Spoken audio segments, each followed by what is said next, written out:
Hello students, welcome to Shweta Yadav Tutorials. Please like and subscribe my channel and hit bell icon for more updates.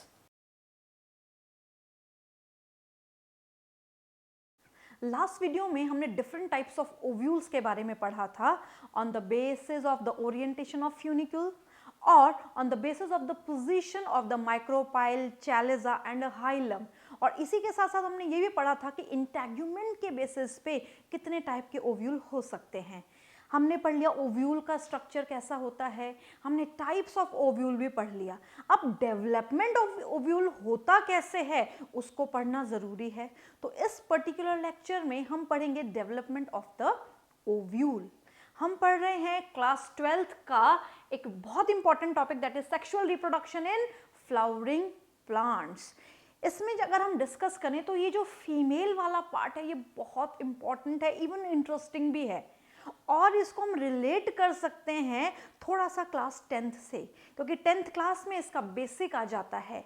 Class 10th जब हम पढ़ते हैं तो वहाँ पे इसके छोटे छोटे बेसिक आ जाते हैं कि ओव्यूल का स्ट्रक्चर कैसा होता है इंटरनली और एक्सटर्नली। सो हम पढ़ रहे हैं development of the ovule. Ovule का डेवलपमेंट कैसे होता है, ओव्यूल में क्या क्या होता है हमने डिस्कस कर लिया, ओव्यूल टाइप हमने डिस्कस कर लिया। अब सबसे पहले जब हम ओव्यूल के डेवलपमेंट की बात करते हैं तो सबसे पहला क्वेश्चन, ओव्यूल का डेवलपमेंट किससे होता है। तो यहाँ पे क्या होता है, during ovule development, ovule development के टाइम पे न्यूसेलस का फॉर्मेशन होता है। हम पढ़ चुके हैं कि द न्यूसेलस, थोड़ा सा अगर हम ओव्यूल को डिस्कस करें, सो हियर ये ओव्यूल है,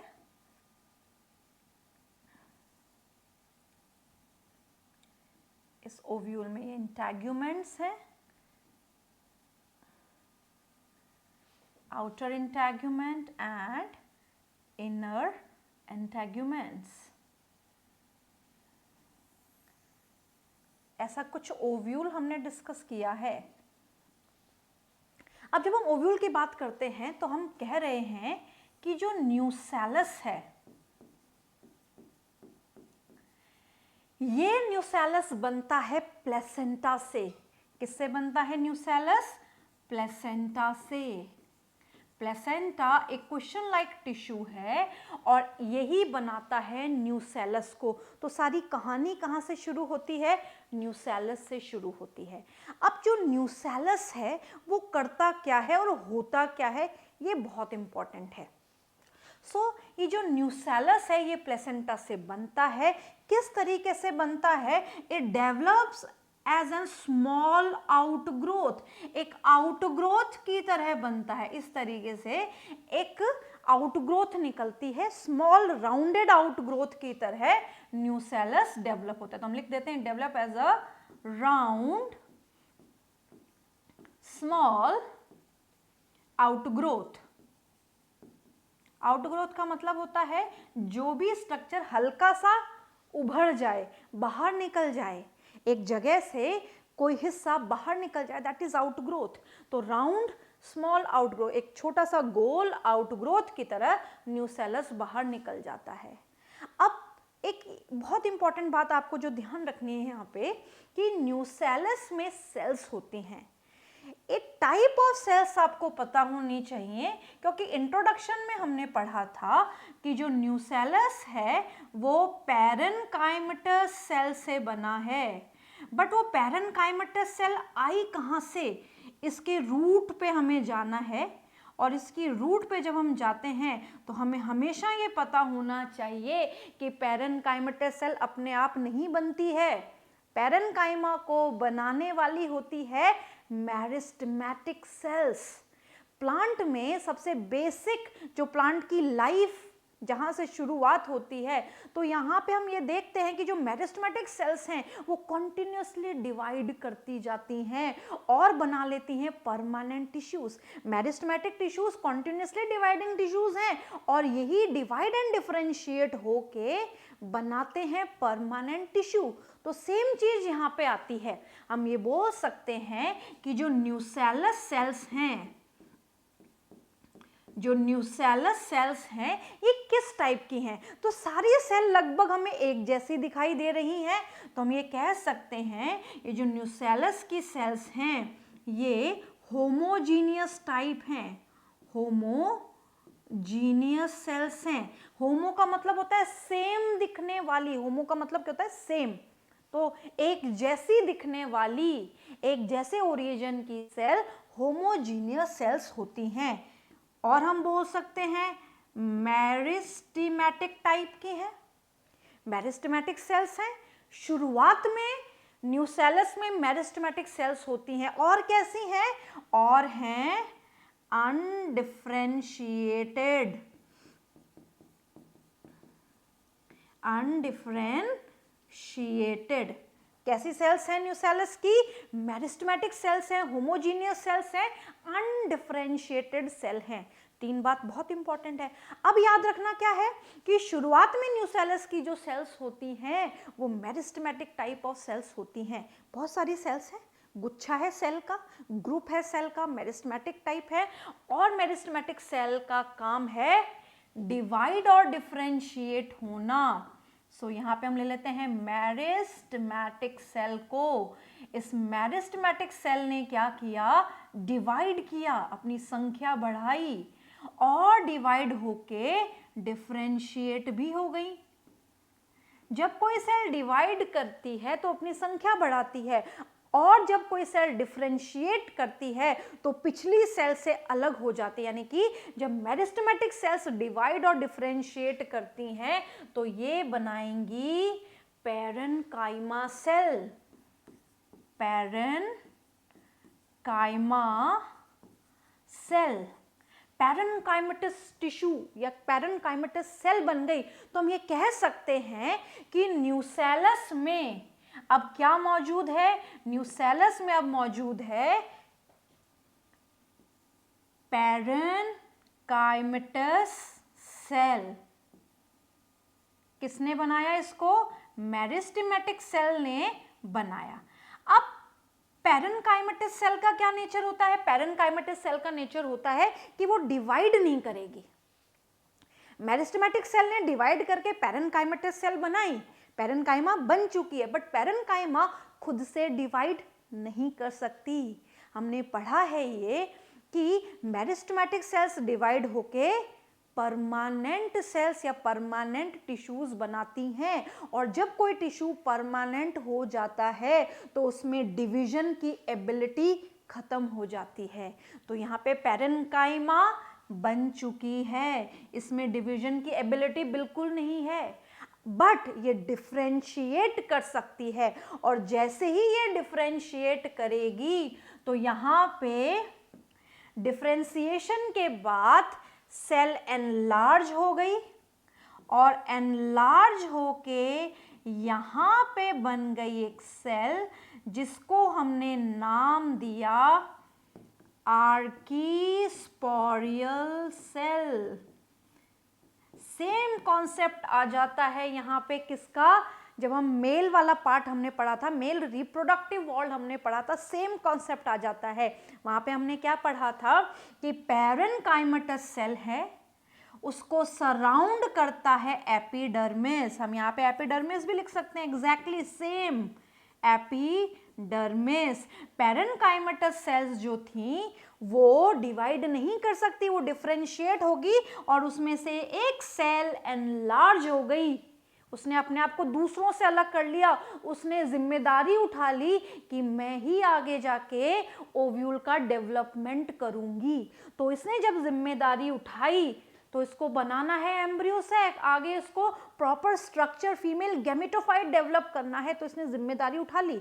तो जिम्मेदारी जिस पैरेन्काइमा सेल ने उठाई वो दूसरी पैरेन्काइमा से अलग हो गई, एनलार्ज हो गई, और वो बन गई आर्कीस्पोरियल सेल। तो हमने क्या देखा? मेरिस्टेमेटिक से बनी पैरेन्काइमा, पैरेन्काइमा से बनी आर्कीस्पोरियल। बाहर की तरफ एपिडर्मिस रहेगी ही रहेगी, क्योंकि एपिडर्मिस बेसिक बाहर की तरफ प्रेजेंट है। कई बार ये भी आ जाता है कि एपिडर्मिस के नीचे हाइपोडर्मल, हाइपो का मतलब होता है एपिडर्मिस के नीचे की एक सेल डिफरेंशिएट होके एनलार्ज हो गई, तो कंफ्यूज नहीं होना है, हाइपो का मतलब है एपिडर्मिस के नीचे की सेल।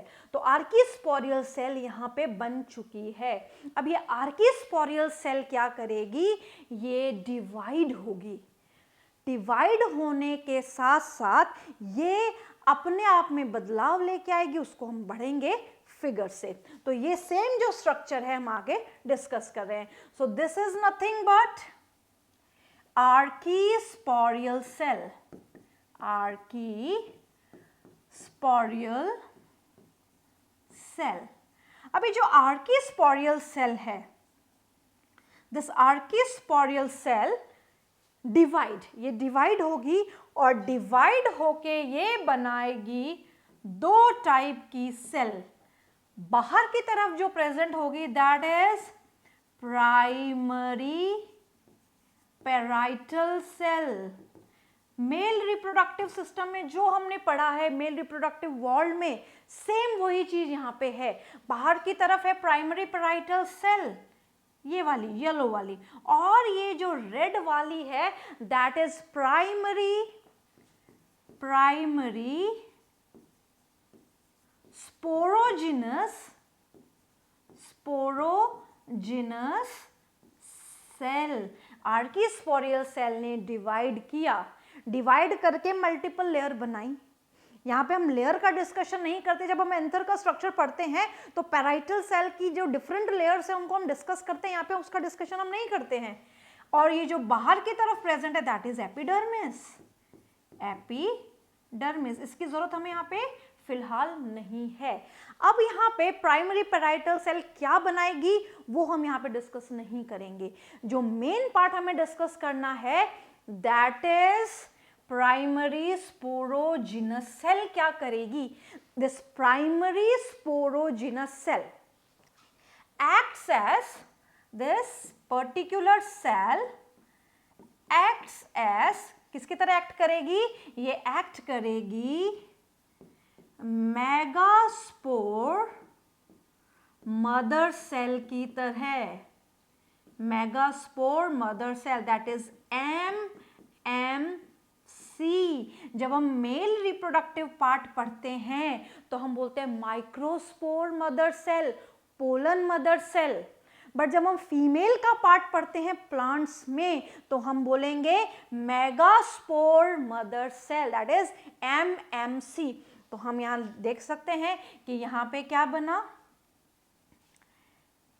यहां पे ये तो प्राइमरी पैराइटल सेल है, प्राइमरी पैराइटल सेल, और this particular cell is known as megaspore mother cell। क्या बनी ये, megaspore mother cell. I again repeat, nucellus को बनाने की जिम्मेदारी थी प्लेसेंटा की, जो क्वेश्चन लाइक टिश्यू था। न्यूसेलस में क्या है, न्यूसेलस में प्रेजेंट थी शुरुआत में meristematic cells, undifferentiated cell, homogeneous cell. Meristematic का काम है डिवाइड और डिफरेंशिएट करना, उसने डिवाइड और डिफरेंशिएट करके पैरेनकाइमेटस टिश्यू या पैरेनकाइमेटस सेल का फॉर्मेशन किया। बाहर की तरफ एपिडर्मिस थी। पैरेनकाइमेटस सेल डिवाइड नहीं कर सकती, वो डिफरेंशिएट करेगी। डिफरेंशिएट जैसे ही उसने किया तो एक सेल ने जिम्मेदारी उठाई, एनलार्ज हो गई एपिडर्मिस के नीचे, और एनलार्ज होके वो बनी आर्कीस्पोरियल सेल। आर्कीस्पोरियल सेल डिवाइड होती है, हमने ये भी डिस्कस किया था जब हम मेल पार्ट पढ़ते हैं, पेरिक्लिनल, एंटीक्लिनल। यहाँ पे उस चीज को हम डिस्कस नहीं करेंगे। तो यहाँ पे डिवीजन हुआ, सिंपल आप ये ध्यान रखें, डिवीजन हुआ। डिवीजन जब हुआ तो बाहर वाली जो बनी, पैराइटल का मतलब होता है बाहर, प्राइमरी पैराइटल सेल, उसके अंदर वाली जो बनी प्राइमरी स्पोरोजिनस सेल। फिलहाल हमें किससे मतलब है, प्राइमरी स्पोरोजिनस सेल से मतलब है। Primary sporogenous cell acts as megaspore mother cell. किसकी तरह एक्ट कर रही है, मेगास्पोर मदर सेल की तरह एक्ट कर रही है। अब ये जो मेगास्पोर मदर सेल है इसकी क्या खास बात है, ये जो मेगास्पोर मदर सेल है इसकी खास बात है ये लार्ज है, it is large cell with dense nucleus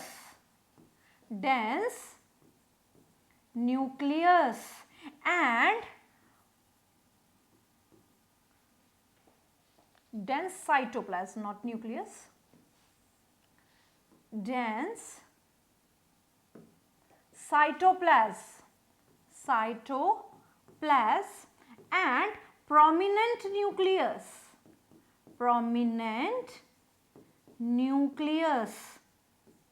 कहने का सिंपल सा मतलब है कि ये जो मेगास्पोर मदर सेल है, यहां हम बना सकते हैं, ये है nucellus, for example this is nucellus, और इस न्यूसेलस के अंदर क्या मौजूद है, इसके अंदर मौजूद है megaspore mother cell, this is megaspore mother cell. ये मेगास्पोर मदर सेल जो है इसके पास साइटोप्लाज्म डेंस हो जाता है, बट इसका जो न्यूक्लियस है that is centrally located and prominent nucleus, बिल्कुल बीचों बीच प्रोमिनेंटली दिखाई देता है, एकदम से दिखाई देता है। सो this is prominent nucleus, prominent nucleus.